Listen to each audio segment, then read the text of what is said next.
Hi అండి. చిన్న పాప కోసం అత్తయ్య కాటుకైతే తయారు చేస్తున్నారు. నార్మల్ గా అత్తయ్య కూడా వాళ్ళ అమ్మగారు చేస్తే చూసి నేర్చుకున్నారంట. మా పెద్ద పాపకి అలాగే మా చిన్న పాప కూడా అత్తయ్య తయారు చేశారండి. పాతకాలంలో పెద్దవాళ్ళు చిన్న పిల్లలకి ఇలానే కాటుకైతే తయారు చేసి పెట్టేవాళ్ళు కదా. ఒక వెల్లుల్లిపాయ రెబ్బన అయితే ఇత్తడి ప్లేట్ కి అయితే చక్కగా రబ్ చేసేసారండి.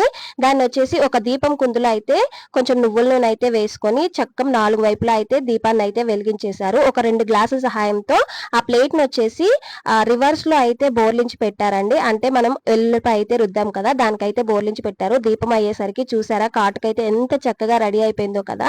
బయట కొనే కాజల్స్ లో అయితే వాళ్ళు కెమికల్స్ అన్ని యూజ్ చేస్తూ ఉంటారు అండ్ చిన్నపిల్లల కళ్ళకు కూడా అస్సలు మంచిది కాదు కదా. ఇలా హోమ్ మేడ్ గా ఇంట్లోనే తయారు చేసుకొని చక్కగా చిన్నపిల్లలకి అయితే పెట్టుకోవచ్చండి. మా ఇంట్లో అయితే మేము మా పిల్లలకి ఇదే యూజ్ చేస్తాం అనమాట.